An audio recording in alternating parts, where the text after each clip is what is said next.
तो आज हम ज्योग्राफी की एक चैप्टर जो कि है मिनरल एनर्जी रिसोर्सेस उसे हम करने वाले हैं। ऑब्वियसली फिफ्थ चैप्टर है, ठीक है, एनसीईआरटी की। तो आई होप आप लोग रेडी हो। ओके, तो चैप्टर हमेशा की तरह जैसे सीबीएसई वाले एनसीईआरटी वाले करते हैं, एक शॉर्ट स्टोरी से स्टार्ट होती है जिसका एग्जाम से वैसे भी कोई लेना देना नहीं होता, तो आप उसे पढ़ सकते हो। ओके बट क्योंकि हमारा हमेशा से रहा है कि हम एग्जाम ओरिएंटेड अप्रोच रखते हैं ऑब्वियसली नॉलेज के साथ साथ, तो सॉरी आगे बढ़ते हैं और देखते हैं कि हम अपने डेली लाइफ में ना बहुत सारी चीज़ें यूज़ करते हैं। बेसिकली आप तो ऑब्वियसली मेटल की चीज़ें देखते होगे, उससे घिरे हुए होगे, अपने घर में भी उसका रेगुलर यूज़ देखते होगे। तो आप क्या आप जानते हो वो मेटल कहाँ से आता है? ओके, देखो, हमको ये पता है कि बहुत सारे मेटल जो हैं वो मिनरल्स से आते हैं, और मिनरल्स कहाँ होते हैं? अर्थ के क्रस्ट में होते हैं, रॉक्स में होते हैं, राइट। ठीक है, तो यानी कि मिनरल्स से ही तो सब बन रहे हैं ना, चाहे मेटल हो, चाहे कोई और मटेरियल टाइप हो, कुछ भी। So that means what? Almost everything that we use, from a tiny pin to a towering building or tower or a big ship, they are made up of minerals. Minerals हमारे जीवन का वो हिस्सा है जिसे हम अलग नहीं कर सकते कभी भी, क्योंकि वो एक इंडिस्पेंसेबल पार्ट है of our life. Great, correct. Okay, कुछ भी इसमें देखो बहुत सारे एग्जांपल दिया है, कुछ भी रेलवे ट्रैक से लो, मशीनरीज देखो, कार, बस, ट्रेन, एरोप्लेन्स, कुछ भी, ठीक है, वो अर्थ से मिलता है। Even the food that we eat contains minerals, ये तो बात सही बात है, ठीक है। यहाँ तक कि आप जब जो खाते हो उसमें जो विटामिन्स होते हैं, उसमें जो कैल्शियम होते हैं, वॉटेवर, कुछ भी, iron, vitamin, calcium, minerals, proteins, fats, carbohydrates, ये सब कहीं ना कहीं हमको अर्थ से मिलते हैं। ओके, ये बहुत ही इंटरेस्टिंग चीज़ है। बहुत ही इंटरेस्टिंग चीज़ इसलिए है क्योंकि शुरू से ही हमें कहा जाता है, और हमें मतलब कि हमारे लिए इंपॉर्टेंट भी है कि हम नेचर के साथ अलाइन होकर रहें, नेचर के हिसाब से रहें। जो हमारा पहले का कल्चर रहा है वो हमें यही सिखाता है कि जितना आप नेचुरल रहोगे, जितना आप नेचर से अलाइन होकर रहोगे, प्रकृति के साथ इक्विलिब्रियम बनाकर रहोगे, उतना ही आपके लिए बेहतर है, जो आज के ज़माने में तो हो नहीं रहा, right. Okay, so human beings have used minerals for the livelihood, decoration, festivities, religious, ceremonial rights, कुछ भी, मतलब आप कह सकते हो कि इंसान अगर अपने डेवलपमेंट के लिए किसी एक चीज़ को कंट्रीब्यूशन देना चाहे तो वो मिनरल्स को दे सकता है, क्योंकि मिनरल्स की वजह से ही हम इतना डेवलप कर पाएँ। अब वो मिनरल्स किसी भी सेंस में यूज़ हो सकते हैं, कहीं भी यूज़ हो सकते हैं, depending on the situation as well as depending on the technological know how, कि भाई हम कितना जानते हैं मिनरल्स को इस्तेमाल करना। कुछ तो बाय डिफ़ॉल्ट होते हैं हमारी बॉडी में, बट कुछ जो है वो हम इवॉल्व करवाते हैं, हम यूज़ करते हैं मेटल्स को, मिनरल्स को अपने यूज़ के लिए। चलो अब आगे बढ़ते हैं। इंपॉर्टेंट चीज़ों को मैंने अंडरलाइन कर दिया है, आई होप आप लोग इसे रीड करोगे, ठीक है, एग्जाम्स के लिए बहुत इंपॉर्टेंट है। नाउ आगे बढ़ते हैं। यहाँ पर एक एग्जांपल दिया हुआ है टूथपेस्ट के बारे में कि हम टूथपेस्ट को जो घर पे यूज़ करते हैं बड़े अच्छे से यूज़ करते हैं, जबकि उसमें मेंशन्ड रहता है कि आप इसे पीनट के साइज़ से ज़्यादा यूज़ ना करें। फिर भी मुझे पता है कि बहुत सारे लोग इसे नहीं देखते और वो यूज़ करते हैं, मैं खुद नहीं देखता, तो आप क्या देखोगे, ठीक है। तो फ्लोराइड जो होता है वो बहुत हानिकारक चीज़ होता है, जो कि मेटल मिनरल फ्लोराइड से आता है। ये एक कैंसरस चीज़ है। वैसे ये दांतों की सफाई, कैविटीज़ वगैरह के लिए तो बहुत अच्छा है, पर हमारे शरीर के लिए अच्छा नहीं है। इसलिए जब वो ऑब्वियसली जब कोई ब्रश करता है तो उसके चांसेस ये होते हैं कि वो थ्रोट के अंदर जाए, पेट के अंदर जाए, जो कि हानिकारक है। इसलिए बच्चों पे ज़्यादा ध्यान देना पड़ता है जब वो ब्रश करते हैं तो, ठीक है। तो उसमें देख रहे हो एब्रेसिव मिनरल्स का भी इस्तेमाल होता है, जो दांतों की घिसाई करें, उसे सफ़ेद करें, उसे साफ़ करें, जो कि silica, limestone, aluminium oxide, various phosphate minerals, ठीक है। ठीक है, अब अगर ये देखो, ये भी एक बहुत इंटरेस्टिंग चीज़ दिया हुआ है कि जो ब्रिसल्स होते हैं सॉरी, जो ब्रिसल्स होते हैं, जो टूथब्रश का ब्रश का जो प्लास्टिक होता है ना जिससे वो बना होता है, या और जो हमारा टूथपेस्ट होता है, वो ये सब के सब जो है ना वो आइदर प्लास्टिक से बने हैं, आइदर पेट्रोलियम प्रोडक्ट्स भी यूज़ हुए हैं। तो ये सारे मिनरल्स मिलते कहाँ से? आपको पता था कि इसके पहले इतनी गहराई से कि आप मिनरल्स से इतना ज़्यादा घिरे हुए हो? Mineral is so much common in your life. Okay, all living things need minerals, that's all. Okay, they are so potent and so important that without them we would not be able to utilize the other 99.7% of foodstuffs. हम mineral को consume कितना करते हैं भाई? 0.3% ही consume करते हैं, पर अगर वो मिनरल नहीं हो 0.3% हमारे बॉडी में, तो हम 99.7% ऑफ जो भी बाकी चीज़ें हैं जो हम खाते हैं, जिससे हम न्यूट्रिशन लेते हैं, उसको हम कंज्यूम नहीं कर पाएंगे, उससे प्रॉपर न्यूट्रिशन नहीं ले पाएंगे। तो लाइफ जो है बिना मिनरल के एग्जिस्ट नहीं कर पाएगा। That's quite clear. एग्जाम में क्वेश्चन अगर आ जाए व्हाट इज़ अ मिनरल, तो आप क्या लिखोगे? बोलोगे सर ये सब सुनने बोलने के लिए तो बड़ा अच्छी बात है, लेकिन एग्जाम में आएगा तो क्या लिखेंगे? हमको मार्क चाहिए, सीधी बात। तो देखो उसमें आप क्या लिखोगे? Homogeneous naturally occurring substance with A definable internal structure. इसके इंटरनल स्ट्रक्चर को तुम ऑब्वियसली डिफाइन कर सको, जो नेचुरली ऑकरिंग हो और जो होमोजीनियस हो। ये कुछ चीज़ें तो आपको इसके डेफिनेशन से ऑब्वियसली पता चल गया होगा। चाहे वो अब हार्डेस्ट सब्सटेंस डायमंड को बोलो या सॉफ्टेस्ट सब्सटेंस टॉक को बोलो, टाल्क को बोलो, टैग को बोलो, कुछ भी बोलो, तुम जो भी प्रोनाउंस करते होगे, pronunciation is not important here because we have to write it in examination. Okay, TALK, तो ये सॉफ्टेस्ट है और वो हार्डेस्ट है। इतना अंतर क्यों है भाई? ठीक है, तो थोड़ा बहुत आपको इस चैप्टर में केमिस्ट्री का मज़ा मिल जाएगा, जो कि मैं जानता हूँ बहुत बच्चों को पसंद नहीं आएगा, पर क्या कर सकते हैं। ओके ओके, तो देखो यहाँ पर लिखा हुआ है कि आप सब जानते हो रॉक्स के बारे में, दे आर होमोजेनियस सब्सटेंस जिनमें मिनरल्स होते हैं, ये तो मैंने बताया था, करेक्ट।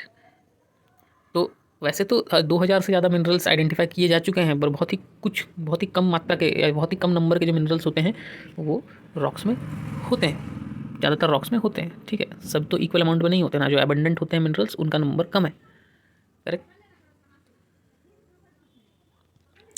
ओके, मेरे ख्याल से यहाँ तक आप लोगों को समझ में आ गया है। तो जैसे एक मिनरल होता है ना, वो कई कॉम्बिनेशन से बनता है, ठीक है, कई। तो मैं आपको ये बता रहा था ना कि कोई भी मिनरल को बनने में या कोई भी मिनरल के ऑकरेंस में बहुत सारी चीज़ें होती हैं, जैसे कितने एलिमेंट्स के कॉम्बिनेशन से वो बनता है, कितने फिजिकल और केमिकल कंडीशंस किस तरह के हैं जिसमें वो बन रहा है। ठीक है, इसके ऊपर डिपेंड करता है कि उस मिनरल का कलर क्या होगा, उसके हार्डनेस, क्रिस्टल फॉर्म, स्लशर डेंसिटी किस तरह की होगी। ठीक है ना, तो बहुत सारे फैक्टर्स जो हैं वो मैटर करते हैं, ये आप लोग इसको पढ़ सकते हो, तो मैंने ऑलरेडी अंडरलाइन किया है एज अ नोट। ओके, तो वैसे देखो तो जियोलॉजिस्ट जो है वो काफ़ी रिसर्च करते रहते हैं, और उनके लिए तो भाई ये इंटरेस्टिंग टॉपिक है, वो जब चाहें तब, नॉट जब चाहें तब, पर वो ऑब्वियसली कितने भी कैटेगराइजेशन कर सकते हैं, पर क्योंकि हमको लिमिटेड पढ़ाई करनी है तो हमारे लिए जो है वो ऑलरेडी कुछ बनाए गए कैटेगरीज हैं जनरल एंड कमर्शियल पर्पस के लिए। Mineral can be classified as under, what's that? Mode of occurrence of mineral is the first criteria. Minerals कहाँ मिलते हैं, मिनरल्स को हम कैसे पता करते हैं, निकालते हैं, या कहाँ वो मिलते हैं नेचुरल स्टेट में, तो वो ओर्स में मिलते हैं। ठीक है, minerals are usually found in ores.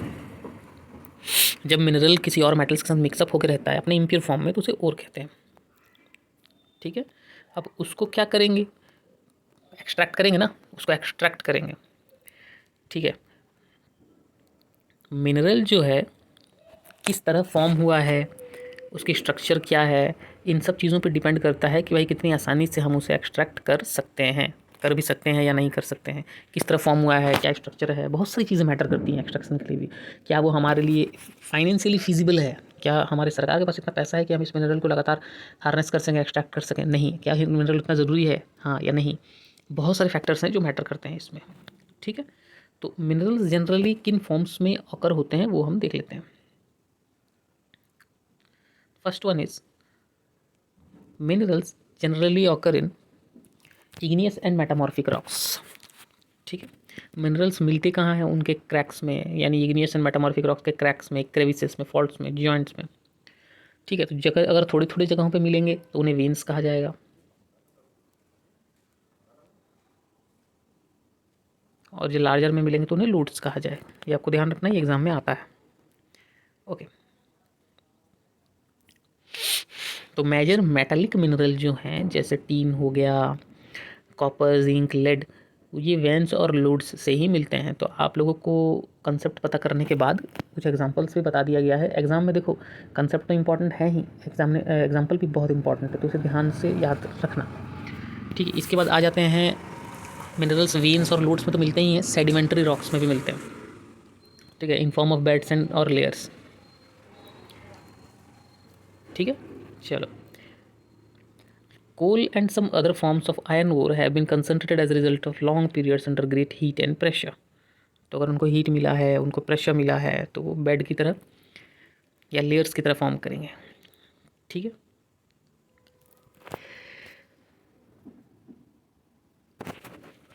तो इसे जो भी इंपॉर्टेंट चीज़ है ना उसे मैं अंडरलाइन करना हूँ, और जो थोड़ा कम इंपॉर्टेंट है मैं उसे हाईलाइट करने की कोशिश करूँगा।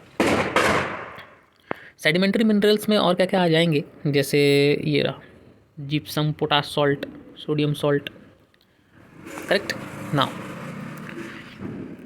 तीसरा मोड क्या है फॉर्मेशन ऑफ मिनरल्स का या अवेलेबिलिटी ऑफ मीडियम्स का?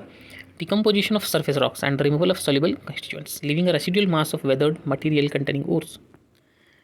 ठीक है, सरफेस रॉक्स जब डिपोजिशन हो जाता है and removal of soluble constituents, जो उसमें सॉल्युबल हैं वो सारी चीज़ों को जब हम निकाल लेते हैं, तो एक रेसिडुअल मास बचता है बाद में उसको हम कहते हैं मिनरल बॉक्साइट। बॉक्साइट को इसी तरह निकाला जाता है। ओके, तो आप यहाँ पर देख सकते हो मिनरल जो है होते हैं वो 3 तरह के होते हैं, एनर्जी मिनरल, नॉन मेटेलिक और मेटेलिक। मेटेलिक में भी 3 तरह के हो जाते हैं, फेरस, ठीक है, इसमें 3 तरह के होते हैं ना, ferrous, non ferrous, precious. Precious में gold, silver, platinum. Non ferrous में obviously copper, lead, tin, bauxite. और फेरस में जो आयरन वाले कंपोनेंट होते हैं, iron ore, manganese, nickel, cobalt, ठीक है। नॉन मेटालिक में चले जाओ तो भाई mica, salt, potash, sulphur, granite, limestone, marble, sandstone, ये सब नॉन मेटालिक पार्ट्स हैं मिनरल्स के। Energy minerals, coal, petroleum, natural gas, ये एनर्जी मिनरल्स हैं। क्लियर? अब देखो एग्जाम में क्वेश्चन आता है, कई बार आता है कि प्लेसर डिपॉजिट्स क्या है। तो कुछ मिनरल्स क्या होते हैं ना, एलुवियल डिपॉजिट्स की तरह मिलते हैं वैली फ्लोर्स में। जैसे देखो ना पंजाब, यूपी, बिहार साइड, ये नॉर्दर्न प्लेन्स के एरिया में आता है एलुवियल प्लेन्स। करेंस की जहाँ तक बात होगी ना, तो आपको इन सब पॉइंट्स को लिखना है। ओके, तो 4th नंबर में क्या है कि सर्टन मिनरल्स में ऑकर एज एलुवियल डिपॉजिट्स, मतलब जो सैंड्स होते हैं ना वैली फ्लोर्स में, यानी कह सकते हैं हम जो रिवर्स लेकर आते हैं अपने साथ, सिल्ट, ठीक है, बेस ऑफ द हिल्स में, उनको प्लेसर डिपॉजिट्स कहा जाता है। अब बोलोगे sir base of the hills आप क्यों बोल रहे हो? देखो हिल्स से ही तो नदी निकलती है ना, तो नदी जहाँ से भी निकल रही है, या पर्टिकुलरली हम ये कह सकते हैं कि हिल में से अगर नदी नीचे की तरफ आती है तो अपने साथ कई सिल्ट, सैंड, साथ ही साथ कई मिनरल्स लेकर आती है सॉरी, और उसे ही प्लेसर डिपॉजिट्स कहा जाता है। तो आप इसे ऐसे हाईलाइट कर सकते हो, मतलब नोट डाउन कर सकते हो, वैसे ही अंडरलाइन करने वाला बात है, बहुत इंपॉर्टेंट है। Okay, so this deposits are called placer deposit. Which deposits are called? Basically alluvial deposits that are brought by the river. Okay, so उतना डिटेलिंग में तो आपको नहीं जाना। करेक्ट। नाउ एग्जाम्पल्स क्या हैं इसके? गोल्ड, सिल्वर, टीन, प्लैटिनम, ये कुछ ऐसे मिनरल्स हैं जो प्लेसर डिपॉजिट से ऑकर होते हैं। अब उसके बाद देखोगे तो ओशन वाटर, इनमें भी कई तरह के मिनरल्स होते हैं। मिनरल को देखो हिंदी में रत्न कहा जाता है, और ओशन वाटर को ओशन को रत्नाकर। अगर आप शुद्ध हिंदी के बहुत बड़े शौकीन हो तो रत्नाकर किसे कहा जाता है? ओशंस को। गूगल भी कर सकते हो आप इसके बाद, ठीक है। तो रत्न मिनरल्स ओशंस में रहते ही हैं, इसीलिए तो वो सॉल्टी होता है ना टेस्ट उसका। ओके, कौन कौन से मिनरल्स मिल सकते हैं आपको? Common salt, magnesium, bromine, okay, इनको ओशन वाटर से ज़्यादा निकाला जाता है। Correct, clear. ये मैंगनीज नोड्यूल्स में भी बहुत ज़्यादा रिच होते हैं। देखो इतना डिटेलिंग में एक एक आंसर, एक एक लाइन जो है वो एग्जाम में आने से रहा। ओवरऑल आइडिया रखो, बेसिक फंडामेंटल्स आप लोगों का बहुत स्ट्रांग होना चाहिए, और आप आसानी से सीबीएसई में बढ़िया मार्क ला सकते हो 10th में। Okay, this is the only thing that is required. अपना एक्सपीरियंस शेयर कर रहा हूँ मैं आप लोगों से। ओके, दिस नॉट ये हवाबाजी नहीं हो रही है, ठीक है। रैट होल माइनिंग के बारे में आप जान सकते हैं, इंटरेस्टिंग फैक्ट में दिया हुआ है, नॉट इन योर सिलेबस। कई बार क्या होता है कि देखो माइनिंग एक ऐसा चीज़ है ना जो कि गवर्नमेंट की परमिशन से ही करना चाहिए, ठीक है। और कोई इंसान या कोई कम्युनिटी कोई भी अगर उसको प्राइवेटली करता है तो वो इलीगल है। और ये रैट होल माइनिंग जो है ये चेरापूंजी जोवाई जगहों पे, जो कि ऑब्वियसली जानते हो कि तुम कहाँ पर है, मेघालय साइड में, कई फैमिली वाले इसे करते हैं रैट होल माइनिंग, ठीक है। तो इसको NGT जो कि है नेशनल ग्रीन ट्रिब्यूनल, इसने इलीगल डिक्लेयर किया है। इसने बोला है कि भाई जहाँ भी रैट होल माइनिंग हो रहा होगा उसे तत्काल तुरंत बंद कर दिया जाए, एज सुन एज पॉसिबल। अभी की भाषा में बोले तो, तुम्हारे मॉडर्न भाषा में बोले तो ASAP बंद कर दो इसे, ठीक है, जितना जल्दी हो सके। चलो फिर आगे बढ़ते हैं। अब देखो इंडिया सच में एक बहुत फॉर्चुनेट कंट्री है। क्यों? क्योंकि इंडिया में मिनरल्स बहुत ज़्यादा हैं, इंडिया में कोस्टल एरियाज़ हैं, इंडिया में डेजर्ट है, इंडिया में रेन फॉरेस्ट है, इंडिया में स्नोई माउंटेन्स हैं। तो मैं अगर कहूँ तो इंडिया में सब है, that's why India is known as subcontinent, ठीक है। तो इंडिया में जो पेनिनसुलर रॉक्स हैं ये बहुत सारे रिजर्व्स कंटेन करते हैं, किनके? Coal, metallic minerals, mica, non metallic minerals भी। तो ये देखो एग्जाम के लिए एकदम रट्टा मारना ज़रूरी नहीं है, इसीलिए मैं इसे हाईलाइट कर रहा हूँ। जो रेड पेन से अंडरलाइन किया हुआ है बहुत इंपॉर्टेंट है, उससे ज़रूर आप लोग नोट्स बनाओगे पढ़ने को, ये तो पढ़ना ही है ऑब्वियसली। ओके,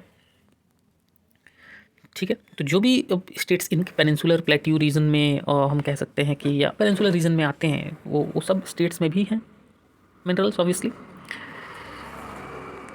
ठीक है। तो मैं स्पेसिफिक थोड़ा डिटेल आप लोगों को बता देता हूँ। राजस्थान जो है रॉक सिस्टम्स हैं पेनिनसुला के, जहाँ पर नॉन फेरस मिनरल्स वहाँ ज़्यादा हैं। गुजरात और असम में पेट्रोलियम डिपॉजिट्स ज़्यादा हैं, ठीक है। सेडिमेंट्री रॉक्स जो है वो western and eastern flanks of the peninsula, यानी कि हम कह सकते हैं कि वेस्टर्न और ईस्टर्न पार्ट जो है ना पेनिनसुला के, वहाँ पर है। फिर भी क्वेश्चन इस डिटेल में इतना तो नहीं आने वाला है। और मैंने ऑलरेडी आप लोगों को बताया था कि कहाँ पर मिनरल फॉर्म होने वाला है, मतलब किस तरह का मिनरल फॉर्म होता है, कहाँ पर अवेलेबल होते हैं, ये बहुत सारी चीज़ों पर डिपेंड करता है। जियोलॉजिकल स्ट्रक्चर पे, process, time involve in formation of minerals, ऐसे बहुत सारी चीज़ों पे डिपेंड करता है। अभी हम आते हैं जो एग्जाम के लिए बहुत इंपॉर्टेंट है, वो है स्पेसिफिक इनके बारे में जानना कि कौन से मिनरल कहाँ पर अवेलेबल हैं। ओके ओके नाउ कैसे माइनिंग होता है, क्या होता है, बहुत ज़्यादा डिटेलिंग में नहीं दिया हुआ, बट हाँ हम यहाँ पर स्पेसिफिक डिटेल से ज़रूर जानेंगे इनका। ठीक है, यहाँ पर एक बहुत इंटरेस्टिंग पॉइंट लिखा हुआ है, इसलिए मैं अंडरलाइन कर रहा हूँ कि concentration of mineral in the ore, the ease of extraction and closeness to the market play an important role in affecting the economic viability of reserve. देखो मिनरल है, ठीक है, अच्छी बात है, क्या उसे एक्सट्रैक्ट कर सकते हैं आसानी से? अगर एक्सट्रैक्ट कर सकते हैं तो क्या मार्केट पास है जहाँ पर कि उसका यूटिलाइजेशन हो सके? ये सभी चीज़ें मैटर करती हैं। एक कहते हैं ना, एक रिजर्व को हम वायबल बना सकते हैं या नहीं, या उसको हम अपने लिए एसेसिबल यूज़फुल बना सकते हैं कि नहीं, इसके लिए बहुत सारे फैक्टर्स डिपेंड करते हैं। क्लियर? अब ना आ जाते हैं हम अपने स्पेसिफिक मिनरल्स की स्टडी में। सबसे पहले फेरस मिनरल्स है, ठीक है, और ये जो हैं करीबन 3/4 of the total value of production of metallic minerals में 3/4 हिस्सा, 3/4 जो है वो फेरस मिनरल होते हैं। मेटेलिक की बात कर रहा हूँ मैं, ठीक है। ये तो जान है ना, लाइफ है मेटलर्जिकल इंडस्ट्रीज़ का, ठीक है, क्लियर। तो इंडिया जब अपने इंटरनल डिमांड्स पूरे कर लेता है तो इंडिया ऐसा देश है जो एक्सपोर्ट भी करता है बाकी के जो मेटेलिक मिनरल्स हैं उनको, जब अपना काम हो जाए तब। ऑब्वियसली पहले कहीं नहीं तो पता चला एक्सपोर्ट नहीं करेगा ना कोई कंट्री, तो सिंपल सी बात है, याद करने वाली कोई बात नहीं है, तो नॉर्मल लॉजिक है। तो आयरन ओर जो है ना वो बेसिक मिनरल है और इंडस्ट्रियल डेवलपमेंट का बैकबोन है, ये ध्यान रखोगे। पूरे इंडस्ट्रियल डेवलपमेंट का हम कह सकते हैं एक तरह से बैकबोन है, वो है, जस्ट अ सेकेंड, ये okay, yes this one is correct, यहाँ तक ठीक है, ठीक है। तो मैं इंडिया में बहुत सारे तरह के आयरन ओर्स मिलते हैं जो हायर क्वालिटी के होते हैं, रिचर आयरन ओर होते हैं, वो भी मिलते हैं। इनका नाम है मैग्नेटाइट, फाइनेस्ट आयरन ओर, करीबन 70% आयरन होता है उसमें। मैग्नेटिक क्वालिटीज ऑब्वियसली ज़्यादा होंगे क्योंकि आयरन है, तो इलेक्ट्रिकल इंडस्ट्री में बहुत ज़्यादा इसका यूज़ होता है। मैग्नेटाइट के बारे में तो जान गए। इन टर्म्स ऑफ क्वांटिटी अगर देखा जाए तो हेमेटाइट ओर जो है वो बहुत ज़्यादा इस्तेमाल होता है, जो कि क्वालिटी वाइज लेसर है मैग्नेटाइट से। ऑब्वियसली हर कोई मैग्नेटाइट अफोर्ड नहीं कर सकता और लार्ज क्वांटिटी में कंपनी मैग्नेटाइट क्यों यूज़ करेगा, ठीक है। तो हेमेटाइट जो है मोस्टली इंडस्ट्रियल आयरन की तरह यूज़ होता है, ठीक है, तो क्वांटिटी को देखा जाए तो इसमें 50 to 60% आयरन कंटेंट होते हैं, दैट्स ऑल। ये आप देख सकते हो आयरन ओर का प्रोडक्शन किस तरह से होता है, तो ये देख के मुझे बड़ा अच्छा लगता है क्योंकि मैं उड़ीसा को बिलोंग करता हूँ और इस जगह को देख के अच्छा लगता है कि उड़ीसा का नाम कहीं तो आता है, ठीक है। अदरवाइज़ क्या होता है ना कि उड़ीसा को ढक दिया जाता है बाकी स्टेट से, तो यहाँ पर दिखता है कि उड़ीसा में जो है वो प्रोडक्शन होते हैं। आयरन ओर का आप देख सकते हो नियरली 52% आयरन जो इंडिया में प्रोड्यूस होता है वो उड़ीसा में प्रोड्यूस होता है, that is very good. Okay now आगे बढ़ते हैं। तो उड़ीसा में या इंडिया में, sorry not Orissa only, India में जो मेजर आयरन और बेल्ट्स हैं उनके बारे में जान लो। सबसे पहला उड़ीसा झारखंड बेल्ट, जो कि मैंने ऑलरेडी आप लोगों को बताया, और यहाँ पे सबसे ज़्यादा हेमेटाइट ओर होता है बादाम पहाड़ माइंस में, जो कि मयूरभंज और केंझर डिस्ट्रिक्ट में है, ठीक है। और एक सिंहभूम डिस्ट्रिक्ट जो है झारखंड में, जहाँ पर आप इस डिस्ट्रिक्ट को जानते होगे उससे, टाटा स्टील, ओके, वहाँ पर भी हेमेटाइट ओर माइन किया जाता है। बस इतना जान लो काफ़ी है। यह है उड़ीसा झारखंड का बेल्ट, सिंहभूम डिस्ट्रिक्ट, आप केंझर डिस्ट्रिक्ट, मयूरभंज डिस्ट्रिक्ट, ठीक है, ये नाम याद रख लोगे काफ़ी है ना। दुर्ग बस्तर चंद्रपुर बेल्ट, दुर्ग बस्तर चंद्रपुर, तो ये अगर बेल्ट देखो तो ये टच करता है छत्तीसगढ़ महाराष्ट्र को। दुर्ग बस्तर चंद्रपुर के बारे में हम लोग जो बात कर रहे हैं, ऑब्वियसली मुझे इतना तो पता है कि आप लोगों को इतना पता होगा कि दुर्ग कौन से स्टेट में है, बस्तर कौन से स्टेट में है और चंद्रपुर कौन से स्टेट में, ठीक है। तो आप अगर देखो ना तो ये बॉर्डर एरिया में पड़ जाते हैं आपका छत्तीसगढ़ और महाराष्ट्र का, करेक्ट। चंद्रपुर बहुत फेमस है चंद्रहासिनी मंदिर के लिए, ठीक है, और उसी तरह दुर्ग और बस्तर का भी आप जोग्राफिकल लोकेशन देख सकते हो मैप्स में, अगर आप चाहो तो बेटर तरीके से उसे देख सकते हो, ठीक है। इनमें खास बात क्या है, क्यों पढ़ रहे हैं हम इसे, बहुत ही हाई ग्रेड के हेमेटाइट्स मिलते हैं, ठीक है। आपको जो मैं बता रहा हूँ एग्जैक्टली आप उसे भी पढ़ लो, काम हो जाएगा, उतना याद नहीं करना है। बोलोगे सर मुझे बैला डीला रेंज ऑफ हिल्स नहीं याद होगा, अगर बाई चांस होगा बहुत अच्छी बात है, नहीं होगा तो कोई बात नहीं है ना। हाई ग्रेड के हेमेटाइट्स मिलते हैं दुर्ग बस्तर चंद्रपुर बेल्ट में, ये आप याद कर लो, यही तो इंपॉर्टेंट है, ठीक है। इनका जो क्वालिटी है वो बेस्ट फिजिकल प्रॉपर्टी है इनके पास स्टील मेकिंग के लिए, ठीक है। और ये इतना अच्छा क्वालिटी है ना, प्रीमियम क्वालिटी का है कि इसे एक्सपोर्ट किया जाता है। Through Visakhapatnam port. अगर आप कभी गए नहीं हो तो जाओ, बहुत ही अच्छा पोर्ट है। वैसे आप ऐसे ही टहलते हुए घूमते हुए तो नहीं जा सकते हो, बट येस विशाखापट्टनम पोर्ट या वो सिटी बहुत अच्छा है। आप एक बार जाकर भी विजिट करो तो वहाँ देखोगे कि शिप्स किस तरह आते हैं, क्योंकि सी में आप देख सकते हो शिप्स का आना जाना वहाँ पर। और ये एक्सपोर्ट होता है जापान और साउथ कोरिया में। ओके, करेक्ट ना, सॉरी। सो अब आते हैं इसके बाद वाला बेल्ट में, बल्लरी, चित्रदुर्गा, चिक्कमगलुरु और तमाकुरु। नाम से ही पूरी तरह से पता चलता होगा आपको कि ये साउथ इंडिया की बेल्ट है, क्योंकि नाम ही इसका जो है वो साउथ इंडियन की तरह है, ठीक है ना। Obviously in some kind of Tamil भाषा में होगा, क्योंकि मुझे उतना ज़्यादा उसका नॉलेज नहीं है नाम का, दैट्स वाई। ओके, या कन्नड़ भाषा हो सकता है, बिकॉज ये कर्नाटक में है। इनमें भी बहुत लार्ज आयरन ओर है, आयरन ओर के रिजर्व्स बहुत ज़्यादा हैं, ठीक है। ये देख रहे हो यहाँ पर कर्नाटका में एक कुद्रेमुख माइंस है, वेस्टर्न घाट्स में कर्नाटका में, the Kudremukh located in western Ghats of Karnataka और 100% एक्सपोर्ट यूनिट। ये पूरा जो है वो एक्सपोर्ट ही होता है, तो समझ जाओ उसकी क्वालिटी तो काफ़ी अच्छी होगी, दैट्स वाई वो एक्सपोर्ट होता है ना, करेक्ट है ना। महाराष्ट्र गोवा बेल्ट में आ जाते हैं। इनमें खास बात यह है कि ये ores are not of very high quality, पर ये एक्सप्लॉइटेड होते हैं। देखो नाम से देखकर तो बड़ा अजीब सा लिखा हुआ है यहाँ पर कि they are efficiently exploited. Exploited in the sense कि इनका यूज़ काफ़ी ज़्यादा होता है, बट हाँ क्वालिटी के मैटर में ये उतना ज़्यादा नहीं है, क्वांटिटी के मैटर में ठीक ठाक है, करेक्ट। ये भी एक्सपोर्ट होता है मैरगांव पोर्ट में, जो कि गोवा में है, बहुत फेमस पोर्ट है। देखो हाई क्वालिटी हो लो क्वालिटी हो, एक्सपोर्ट्स होने वाले तो एक्सपोर्ट हो ही जाएंगे, क्योंकि जिनका जैसा डिमांड होगा, जिनका जैसा बजट होगा, उनको उस तरह का आयरन ओर दिया जाएगा, सिंपल सी बात है। पर हाँ जो हाई ग्रेड के होते हैं वो ज़्यादा एक्सपोर्ट होते हैं, क्योंकि ऑब्वियसली जो डेवलपिंग कंट्रीज़, सॉरी जो डेवलप्ड कंट्रीज़ हैं या जो दूसरे कंट्रीज़ जो ऑलरेडी कई अच्छे तरीके से डेवलप कर रहे हैं, उनको तो हाई क्वालिटी का ही चाहिए होता है, राइट। के बारे में जानना है हमें भी। मैंगनीज देखो बेसिकली वो स्टील मैन्युफैक्चरिंग के काम आता है, और फेरो मैंगनीज एलॉयज के काम आता है, बनाने के काम आता है। ये सिंपली आप ऐसे याद कर सकते हो कि स्टील मैन्युफैक्चरिंग एंड मैंगनीज से बनने वाले बाकी एलॉयज के बनाने के काम आता है। तो यहाँ पर एक अच्छा फैक्चुअल डेटा दिया हुआ है, उतना ज़्यादा इंपॉर्टेंट मतलब एग्जाम में एकदम याद करने लायक नहीं है, इसलिए मैं उसे अंडरलाइन नहीं कर रहा। 10 kg ऑफ मैंगनीज यूज़ होता है एक 1 टन ऑफ स्टील बनाने के लिए, यानी 1000 kg स्टील बनाने के लिए 10 kg मैंगनीज लगता है। ओके, हाँ, again what is the practical use of manganese apart from this industrial usages, what is the direct use of manganese, वो किस तरह यूज होता है, not exactly direct but apart from this what are the other usages. तो वो है जैसे bleaching powder बनाने के काम आता है, इंसेक्टिसाइड्स एंड पेंट्स बनाने का काम आता है। पेंट्स देखते हो ना आपके घर में भी जो पेंट्स लगे हुए होते हैं, obviously not all paints like distemper और ये चूना वगैरह ये सब नहीं होता, मतलब कि जो इमल्सन्स वगैरह होते हैं ना उनमें।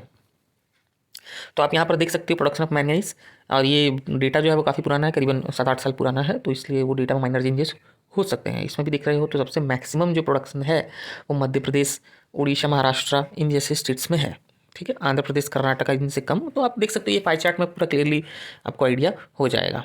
इसके बाद हम स्टार्ट करते हैं नॉन फेरस मिनरल्स, ठीक है। ये उतना ज़्यादा नहीं है, राइट। इनका प्रोडक्शन जो है, India reserves and production of non ferrous minerals is not very satisfactory, but okay no problem in that, okay.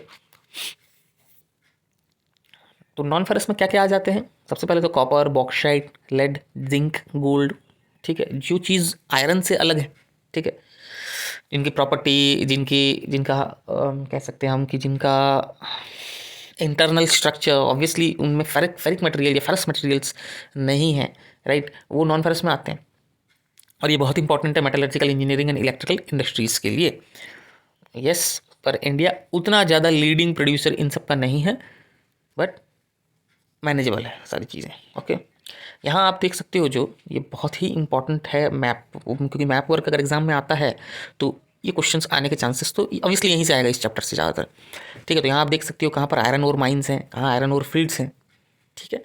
Iron ore exporting ports भी हैं, देख रहे हो यहाँ पर पारादीप है, Visakhapatnam, okay, Marmagao port. Then manganese का जो प्रोडक्शन यहाँ पर होता है वो है बॉक्साइट है, माइका है। तो आप ध्यान रख सकते हो, क्योंकि देखो मैक्सिमम तो आप देख रहे होगे तो वो राइट साइड में ही है इंडिया के, लेफ्ट में तो बहुत ही कम है, सिर्फ 2 है, अजमेर और मेवाड़ में, ठीक है। और वो दोनों हैं क्या, वो दोनों माइका प्रोडक्शन है, राजस्थान में माइका प्रोड्यूसिंग यूनिट्स है। तो आप इस मैप को ध्यान से देख सकते हो। इंपॉर्टेंट अगर कोई मुझसे पूछे कि इंपॉर्टेंट क्या क्या है, तो बेहतर यही रहेगा कि अगर आपको इन सब चीज़ों का एक ओवरऑल आइडिया हो तो वो बहुत ही बेहतर है, ठीक है। ये सब चीज़ों का, बेंगलुरु, रत्नागिरी, नेल्लोर, नेल्लोर कई बार आता है एग्जाम में, तो मैंने भी देखा है। और ये आपका गया, हजारीबाग, तो कह सकते हैं कि इन सब का अगर एक आप ओवरऑल नॉलेज रहेगा तो इम्पॉर्टेंट है, ठीक है, तो वो अच्छा है आपके लिए, ठीक है। ओके, नाउ कॉपर, तो आप यहाँ पर देख सकते हो, यहाँ पर क्लियरली मेंशन किया गया है India is critically deficient in the reserves and production of copper. मैंने इसलिए इंपॉर्टेंट चीज़ को हाईलाइट किया है। वो मेलेबल भी है, डक्टाइल है, गुड कंडक्टर है, तो इसलिए उससे ज़्यादातर इलेक्ट्रिकल केबल्स में यूज़ होता है, because copper is malleable, ductile, good conductor, and that's why it's used in electrical cables, electronics, and chemical. Yes, just a second. Okay, chemical industries. Okay, क्या है कि एनसीईआरटी के लैंग्वेज को आपको पकड़ना है, इसलिए लाइन बाय लाइन एनसीईआरटी को पढ़ो और लाइन बाय लाइन एनसीईआरटी को समझो और नोट्स अपने हिसाब से तैयार कर लो। मैं आपको नोट्स तैयार करने में ऑलरेडी हेल्प कर ही रहा हूँ। जो बालाघाट माइंस है मध्य प्रदेश में, खेतरी माइंस है राजस्थान में, और सिंहभूम डिस्ट्रिक्ट ऑफ राजस्थान झारखंड है, are leading producers of copper. Singhbhum district से आपको एक बात जरूर जाननी चाहिए कि वो ये वही डिस्ट्रिक्ट है जहाँ पर टिस्को है या टेल्को है। Sorry, I am not able to exactly remember the name, मेरे ख्याल से वो टेल्को है। यस, लिटिल कन्फ्यूज, क्योंकि टाटा के इतने सारे इंडस्ट्रीज़ हैं कि इसलिए, पर वो टाटा स्टील जो है वहाँ पर ना मेन जमशेदजी टाटा के बनाया हुआ, जिसके नाम पर वो जमशेदपुर है, वो सिंहभूम डिस्ट्रिक्ट में है। Balaghat mines Madhya Pradesh and Khetri mines Rajasthan, तो इनके तीन मेजर लीडिंग प्रोड्यूसर्स हैं इंडिया में, वो तीनों आप ध्यान रख सकते हो उनका। Okay, Balaghat mines and Khetri mines in Rajasthan. Okay, now bauxite में आ जाते हैं। वैसे तो कई जगह पर हमको एल्यूमिनियम मिलता है, कई और में, पर बॉक्साइट जो है, जो एल्यूमिना, मैं यहाँ अंडरलाइन कर देता हूँ, is clays like substance that alumina and later aluminium is obtained from it. Bauxite से एल्यूमिनियम मिलता है, ठीक है। और बॉक्साइट जो है वो decomposition of a wide variety of rocks rich in aluminium silicates. Rock होते हैं जो एल्यूमिनियम सिलिकेट्स के बने होते हैं, उनके डिकम्पोजिशन से ये बनता है एल्यूमिना। क्लियर? क्यों एल्यूमिनियम इंपॉर्टेंट है? Aluminium is very important because it combines the strength of metals such as iron with extreme lightness and also good with conductivity and malleability. तो यहाँ पर आप लोगों को दोनों चीज़ मिलता है, स्ट्रेंथ मिलता है और लाइटनेस मिलता है, क्योंकि आयरन बहुत ज़्यादा स्ट्रांग होता है पर वो भारी होता है, एल्यूमिनियम बहुत ही स्ट्रांग होता है पर वो हल्का होता है। तो आप तो के लिए बहुत ही अच्छी बात है, राइट? ये तो बहुत ही वर्सटाइल मेटल है। कहाँ पर मिलते हैं ये? Basically found in Amarkantak plateau. जानते होगे आप लोग, अमरकंटक वही जगह है जहाँ से नर्मदा नदी निकलती है, ठीक है। तो आप लोगों को ये सब पता होना चाहिए, ठीक है ना। Maikal hills and Bilaspur Katni region में, तो आप देखोगे तो इसका बेल्ट जो है ना, ये वही है हमारा छत्तीसगढ़, मध्य प्रदेश, ठीक है, उसी जगह पर। तो उड़ीसा जो था वो लार्जेस्ट प्रोड्यूसर था बॉक्साइट का इंडिया में।